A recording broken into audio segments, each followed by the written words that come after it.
Hello and welcome to another episode of the Amazon Strategist Show. Today, my guest started his career as a graphic designer and quickly turned those skills towards e-commerce. His passion for kickboxing, which we're going to go into later, and retail have taken him all over the world, growing multiple successful businesses, most recently Margin Business, providing listing optimization and localization services for Amazon sellers. So listing localization optimization is really big and close to my heart because, we started our business in Amazon Europe before all of this stuff existed with the VAT reports and Amazon actually supporting you. So I'm really excited to connect with our guest today. He is none other than Omar Angri. We're going to go into that later today. And very amazing to have you on the show, Omar. Thank you for being here.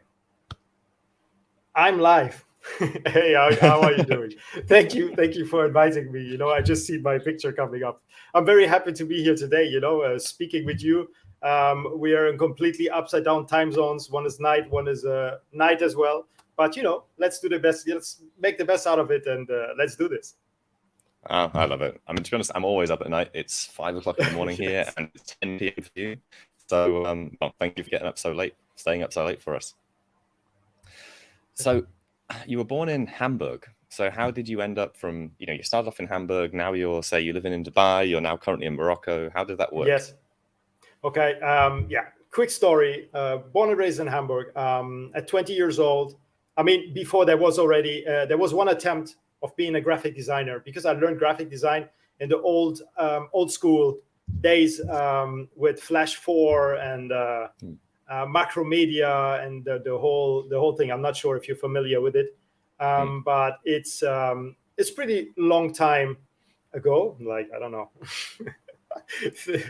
30 years or something, or 25 years or something like that. And wow. And then from there, I realized, okay, I need to do something. And it won't work there. So I really put myself together and went to France just to learn the language, to see the culture and everything. And it was very interesting to see all of this. And there I actually did my first attempt to have an online business. It was boxing equipment because I was doing kickboxing at the same time. It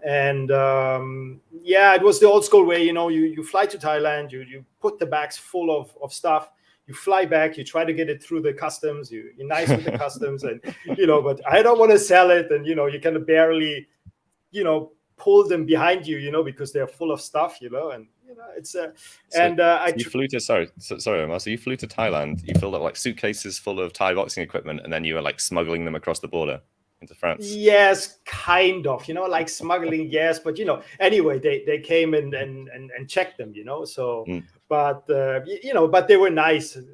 If they don't see you every day doing this, that's not a problem. Back then, 20 years ago, that was a different story. Today, obviously, it's much harder. Yeah, so yeah. So I tried this. They care more. Yeah. So I tried this for a while. But back in the days, the HTML and the whole SEO thing, I was not that good in it.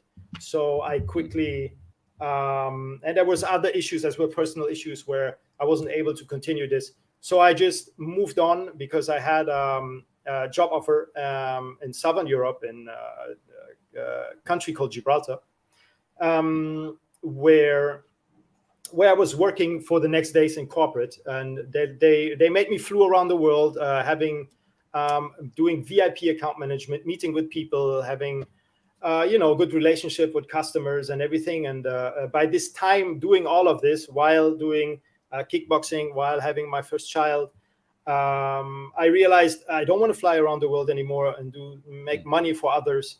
So I sat down with the co-founder, Emily, and we said, okay, something needs to change. So yeah, and this is when Margin Business came into place. So we flew out to Thailand. We're doing this on a freelance basis, like with German translations, French translations, and we had a team which doing the rest of the translations. And we worked with our first client. A client which was beginning in 2013 was the Wild West. They just were throwing out things and it was completely crazy, and we were trying to translate, trying to understand the algorithm, trying to make everything right in order to that the sales increase. And guess what? They really increased. So we were super happy. We understood what we were doing right. We added to the localization process. So not only translation, we added to the localization process as well, the optimization, the visual, everything around the customer service, the customer approach. And little by little, we grew a team. We were still at that time in Thailand. And then margin business really came into the picture, from freelancing into margin business. I mean, before, obviously, there was already a switching period when I was still working in corporate. There was a switching period into that. So everyone who goes through this knows, who will be an entrepreneur, knows there's a switching period, because you need to make sure that you have enough income afterwards in order to sustain your lifestyle when you're trying the entrepreneurship, or when there's not enough yet. Anyway, sorry, I think I forgot that part. So later on, being in Thailand, it was amazing there, and but we needed to settle somewhere where we could really focus on growing the company. So we went to Morocco, stayed there for a while. I think about a year or something, and then flew back into Malaysia, and really opened the company over there, and stayed there as well for a long time, because Malaysia had some good offers, actually, for foreign companies to stay there. So it was just amazing to be there, and to be part of the culture, and to understand what was going on there, and how business is actually going on there. So after a few years, the conditions were not that good anymore. So we talk about corporate taxes, okay, from 3% to 25%, because we didn't meet the ESR, the economic substance report. So we didn't meet this. So we needed to change something. And then we went to Dubai. And Dubai has been very welcoming. The United Arab Emirates are for businesses, anything what an entrepreneur wishing for. A lot of people, a lot of meetings, facilities super easy, offices in a few minutes, everything is there. I mean, sounds like the US, I guess, yeah. But all of this over there is a lot faster. So the paperwork, everything is faster, and obviously the taxes are very favorable as well for international companies, which we are, and we deal only with the international. So this is just a fast going through my whole professional career. And then now we are currently running margin business in Dubai, and we are trying to expand even further. I mean, at the moment, we're focusing on the European Union. The next goal is the United States fully. I mean, we do parts of the United States for some sellers, but do United States fully, and the Middle East as well. So from our customers we have, most of us stayed with us for the last 10 years. And one of them did a very, very good exit last year. They were turning around 50 million. And we still work with them, but they are now with a different owner. Yeah. But this is just an amazing journey, amazing people I've met along the way, and it's great, and I'm very thankful for learning so much from so many different people as well in the Amazon industry, and running this. We want to shoot it to the moon. This is the ultimate goal. I love it. And I mean, before we dive into margin business, because I'm super interested in that and how you want to scale it and what you're doing with the business, it's super cool that you've done these different not digital nomad or location independent, different moves from different countries based on the country's background and what you want to get out of it. I think me included actually, some of the audience, me included, would be interested in what it's like to live in Dubai, because Dubai, it's a low tax area. They really encourage businesses to move there.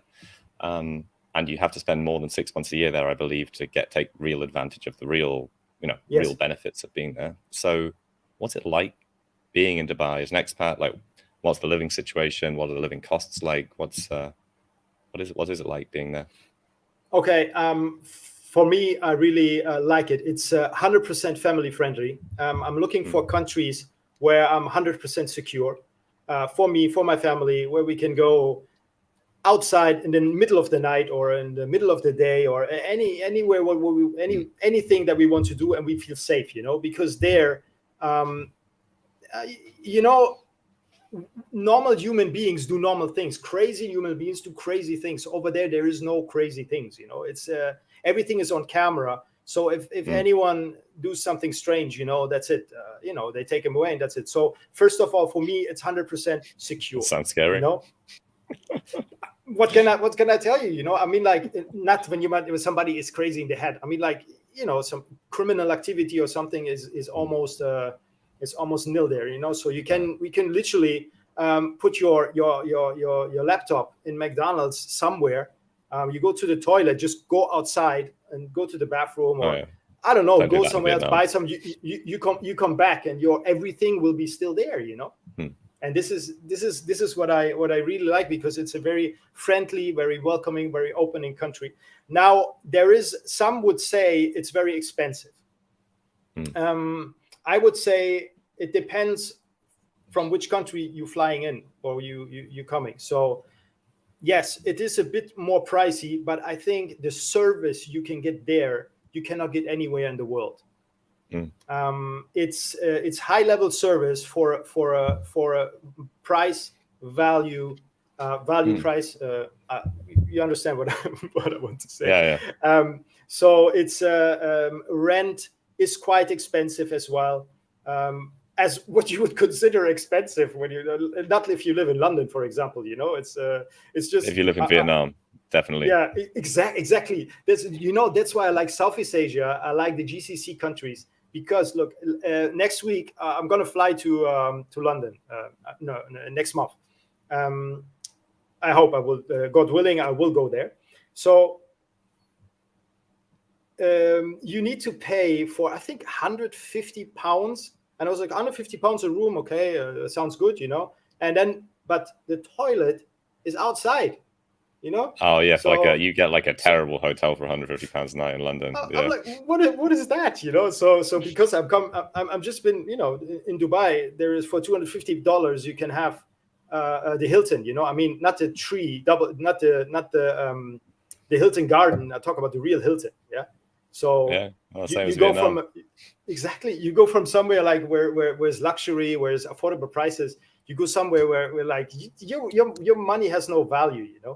So if you look at from this angle, you will definitely say it's a cheap country, a cheaper country, but there is definitely things like living. It's quite expensive, but don't forget you get very well. The taxes are very low, but the company costs are quite high. So I would say nobody in the world is perfect. But I think in the UAE, it's definitely a place to be, and you have so much food. Food is everywhere. It's like Vietnam. That's awesome. I would say.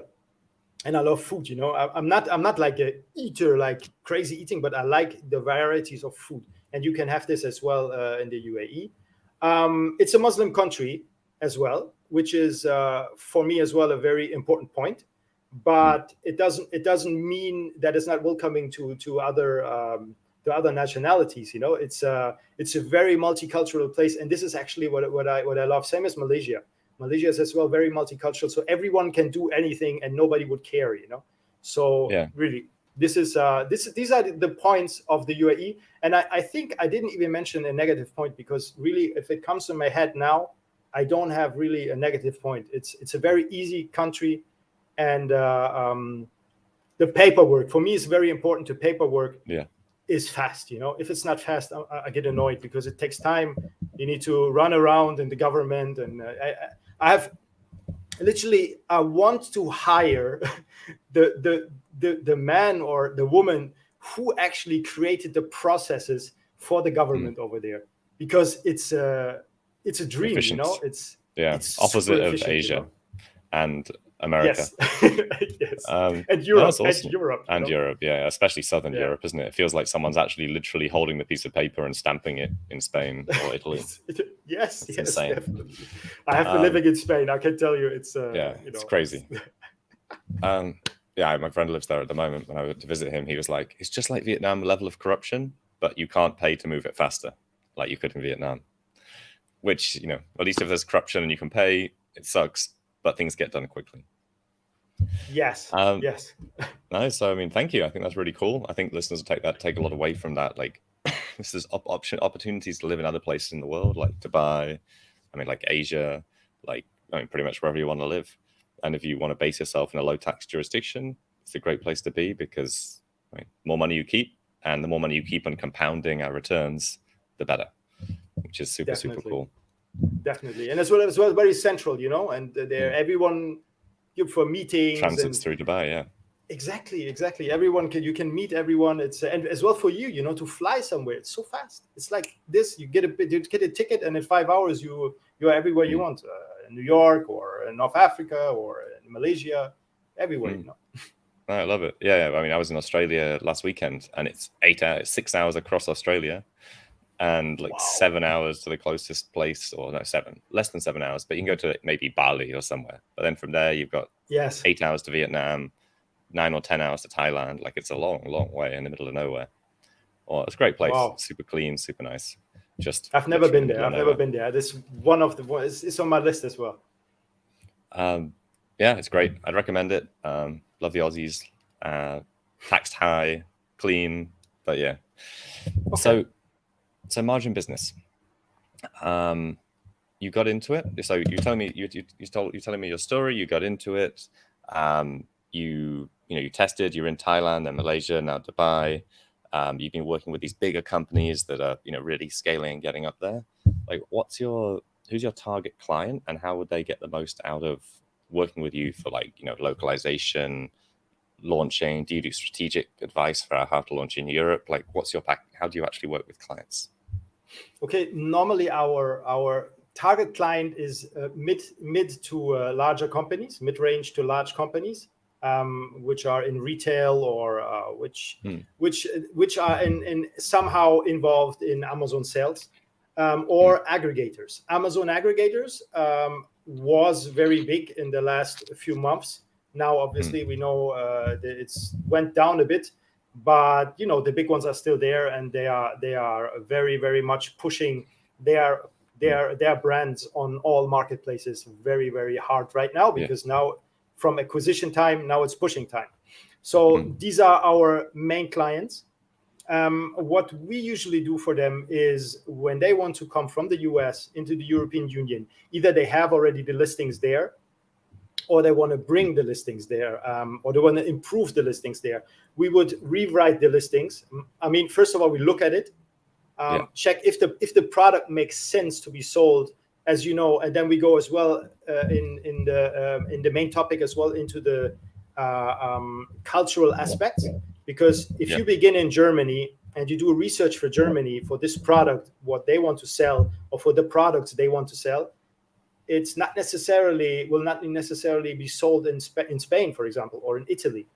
So we need to make sure that we're not burning the client's budget by launching these listings into the marketplaces where the ROI would be smaller, or would be so long that they might not have the breadth. It depends on the company. When it's a big company, they have more breadth, and it's smaller, they have less. So we put this into consideration, and then because there's as well the marketplaces like Netherlands, Sweden, Poland, and now the Belgium. So we really try to do research before in order to make sure that they're going to be happy, that they make actually the sales that they expect. Maybe the expectation is higher about the sales that they want or increase.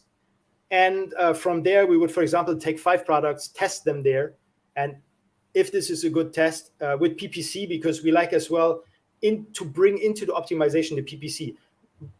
We are not a main PPC company, but we are helping we are helping when the optimization needs to be done. We're helping with PPC as well. So Okay, cool. So yeah, sorry, and I have a this is quick how we question. launch. Yes. So when you're evaluating the marketplace, how do you do that? How do you decide that this SKU is going to have at least a chance of doing well on Europe?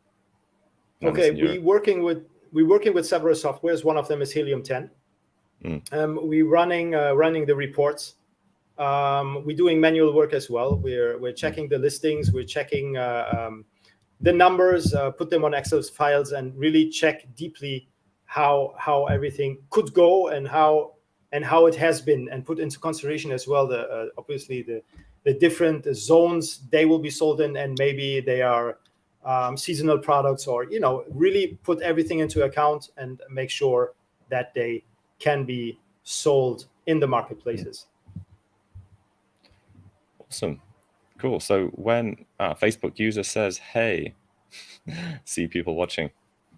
Sorry, I lost my train of thought there. So that you've done the analysis, you've seen it works. You then, obviously once you've validated, you sell them a package on doing some of this work. When you advise these brands to launch, I know they have some resources behind them, but cash flow is always an issue. Like, what kind of volumes of inventory and things do you kind of advise them to send across, or do they do that for themselves? They normally need to figure this out themselves. So we don't help with the inventory exactly.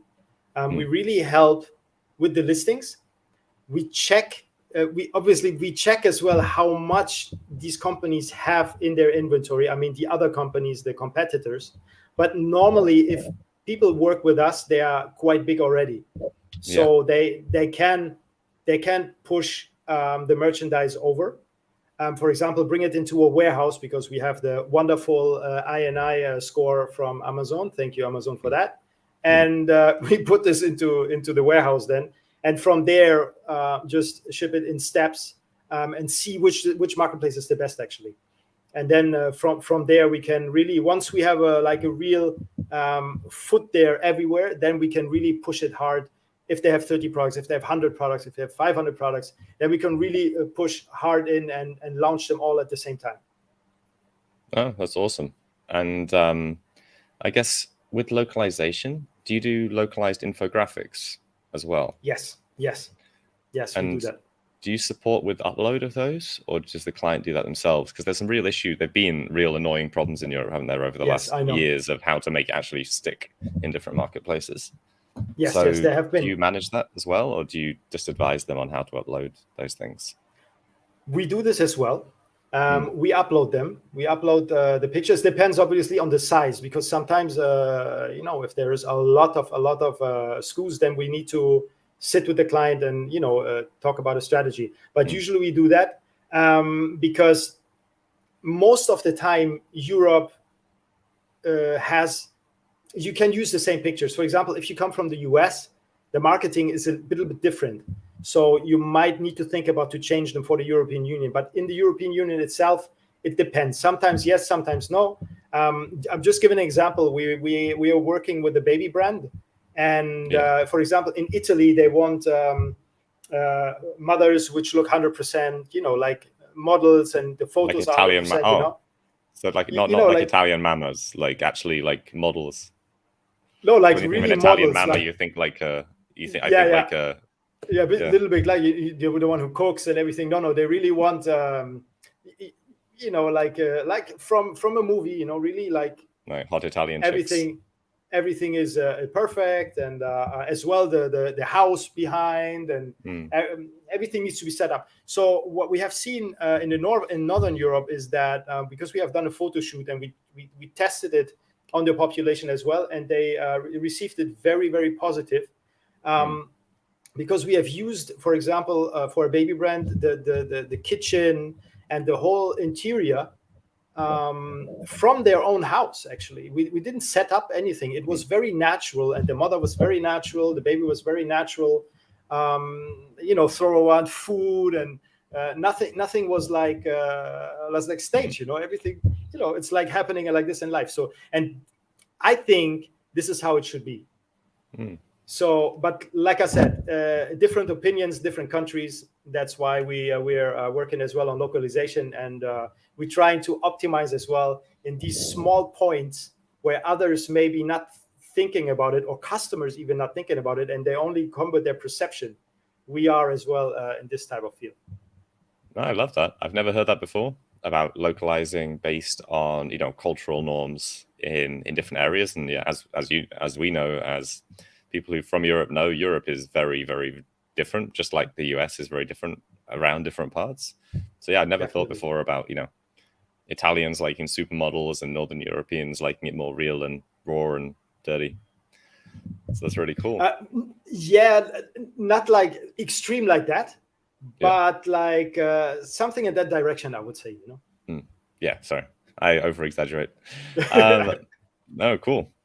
Really cool. Anything else about, you know, localization that our listeners should be taking into account when they're looking at looking at expanding into Europe? Yes, I think because we talked about the visual now, so the text is very important. Hmm. So because most of the people always say, yeah, I'm going to hire somebody on Fiverr, on Upwork. I don't say freelancers are not good, because I have been a freelancer myself 10 years ago, I don't say that. It's just that the experience and the possibility how much listings they can do, or how good they can do it in one language, for example. Because we need to be straight here, because a freelancer will speak only one language, Yeah. and in the European Union you need to have now 8 languages. Okay, no, let's say 7, because Belgium will be as well French. So so that means you need 7 languages, 7 native speakers, which are Amazon trained, which are marketing trained, which are content writing trained, and which are very good translators, so they understand really what they do. And with a freelancer, then you need to hire 7 freelancers and train them actually. And can you imagine, then one don't come and the other one is sick and the other one's in another time zone. So it would end up taking you 6 months to 1 year just to set this up. I think this is as well where at the moment the aggregators go through, and then it's easier actually to come directly to us. And we have the freelancers, not the freelancers, sorry, the employees who are always with us. We don't have freelancers actually; they are always with us. Because we always constantly work on our projects, so we have a team of 20. Nice. Team of 20. That's cool. And I guess these people are, either. Well, I mean, they have to be native, because it's very difficult to find a non-native speaker. And do they live in those countries, or are they also location independent, or Yes. where are they usually based? They live, usually it's in Europe. Everyone is in Europe, but there is a few which are in South America, or which are in Asia, digital nomads. So we don't have an official office. I mean, we have an office in Dubai, obviously, but we don't have employees who are working there at the moment, because our type of business is remote. This is what we live, what I talk about all the time as well. And I think living the lifestyle and talking about it, because as you see now, all the company is built around what I'm always talking about cultural optimization of listings, and we really live it. So we travel around, we have seen it. We're from Europe, so we really understand what is going on in these countries. So we really lived it, and it's the cultural differences. Yourself. When I say cultural differences, you understand that Vietnam is different from Thailand, or Malaysia is different from Indonesia. It's these are the differences. I totally agree. Yeah, I totally agree. And same for Seller Candy.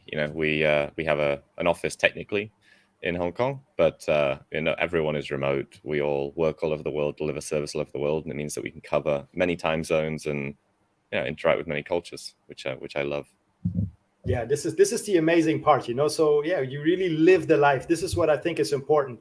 Not when somebody it's has nothing to do with it, and then they do some kind of it's like an Amazon seller who has a label which has nothing to do with his personal lifestyle. It exists or it existed more before, but right now, if somebody wants to do it, it's not possible anymore. So he really needs to, if you're a fitness expert, you want to do something around fitness, and then you can really show your audience what you do, and really they feel you, you know. It's I think being real, this is very important. Yeah, I totally agree. And it makes it much easier and much more congruent with our lives, and you're more likely to hold on to the business because you actually care about it, as opposed Definitely. to just, you know, it's like, oh, sell that anytime.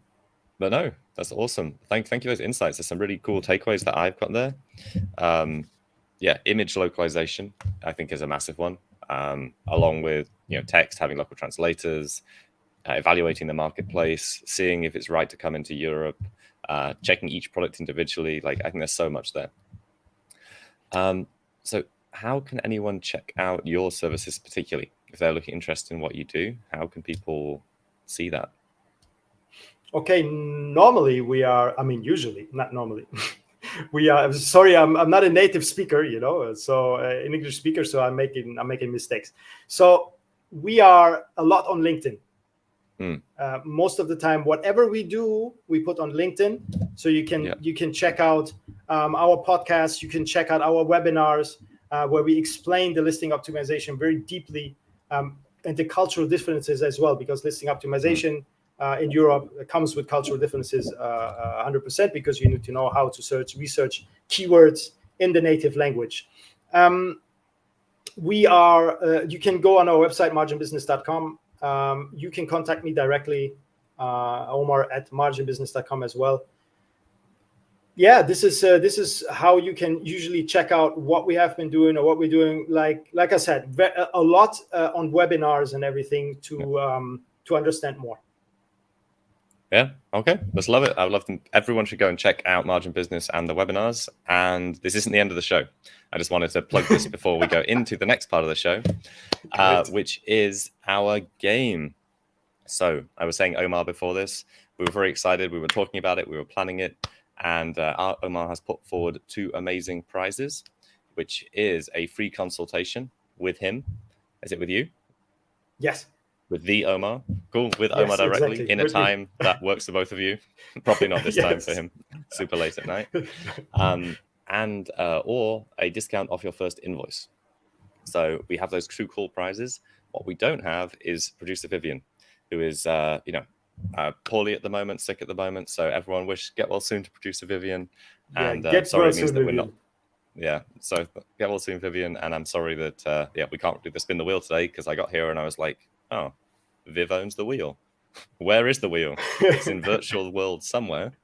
So we can't do that. But what we can do is we can announce the winners from last week. We have 4 winners, which is really cool. So what we're going to do the intro, and then Omar, can you cheer along as we announce the winners after this? Definitely. I love it. You know, when there's from winners. Our sponsor.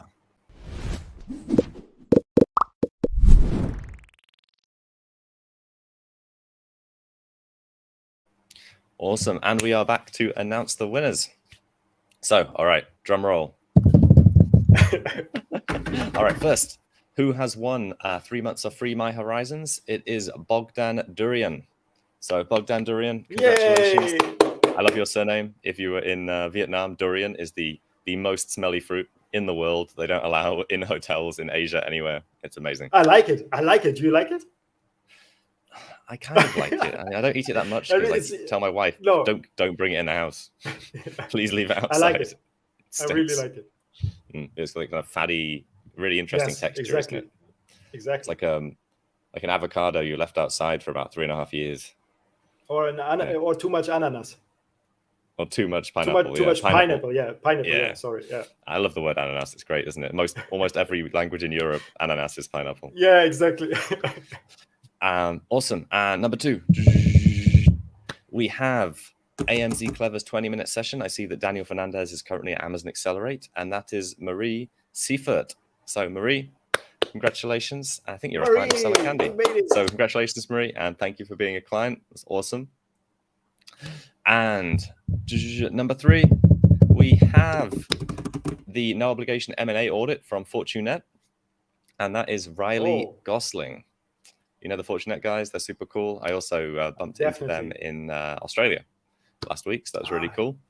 Okay. So congratulations, Riley. We'll be introducing all of you to the perspective guys. And final one, we have a free 1-hour call with John Elder, our Black Label advisor. John's an awesome guy. And that will be Rachel Van Wagner. And Rachel, thank you for being a client as well. We value you so much. So congratulations to all of our amazing winners. And yeah, carry on watching the show for a chance to win. If you want to enter, just enter in the link below here, which won't be posted because Viv isn't here posting the links. So it will be on the post recording. You'll be able to click the link or look at the previous episode that has the link.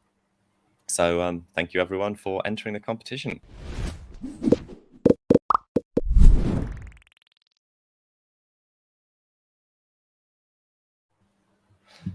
That was the fastest we've ever done spin the wheel. So okay. I'm sorry you can't get spin the wheel. We'll do another recording sometime, Omar, and you can spin the wheel 20 times. We'll just have a game show style. So we are now into the cool part of the show with the rapid fire questions. Wow. There are no wrong answers apart from wrong answers. So are you ready? There's going to be 9 questions and you have 1 second to answer as many words as you want, but short. 1 or 2 word answers. All right. Okay. Are you ready, Omar? Yes. Never done this before, but let's do it. Okay. Let's do it. Well, you're a kickboxer, so always there for their quick response. Okay. Number 1. What is your favorite Amazon niche? Sports. If you could choose no pictures or no reviews, which would you pick? No reviews. Name a country that starts the letter O. Oman. Which Amazon marketplace is the next big opportunity? Amazon Netherlands. Yeah, next to Bol.com. And Amazon UAE and Bol.com, exactly. Yeah, but I thought that we said in Amazon and UAE. Amazon UAE. Amazon UAE, awesome. Pineapple on pizza, yes or no? Don't really like it so much. I like it, and yes or no. It depends on the day. That's actually the same as me. Name something appealing about working from home. Oh, you have your family around. I can do sports all day long, and I can work whenever I want, and I work a lot. So nice, love it. Google ads or Facebook ads? Google ads. Name something you'd hate to find swimming around in your bathtub.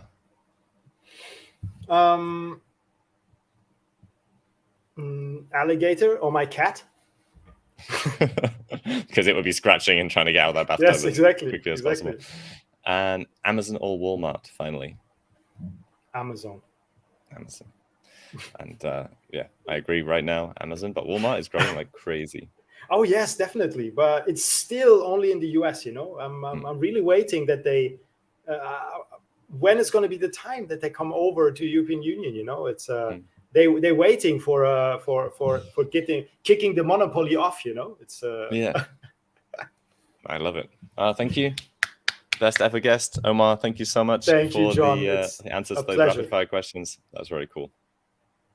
So, if anyone wants to contact you again, what's the best way to stay in touch, to reach out to you and to contact you after this episode? On LinkedIn. So really, if you want to contact me on LinkedIn directly, you will find me. You will find marginbusiness.com or anyone who is working with us. And are there many Omar Angris in the world? No. One? Are you unique, or are there several? I think so. It's pretty unique, the name. Not the last name, but the combination. You're always angry. Just like not really. Yeah, I'm green, but no, I'm not. No, I can tell. I'm a very happy person, I can tell. So, I mean, thank you, Omar. Thanks for being a guest on the show. Great. Thank you for joining us on this episode. And if it's been beneficial to you and you've been watching, please do like, subscribe, wherever the buttons are around this video or around this audio. Everything. If you enjoyed the show, please do rate us on Apple Podcasts, Spotify, Google Podcasts, and make sure you come back next week. It's at 6 p.m. EST every week, minus last week when we were in Australia. And yeah, thank you for watching, and thank you for being Thank you on so the Amazon much. Strategist Show, Omar. Amazing. Thank you, John.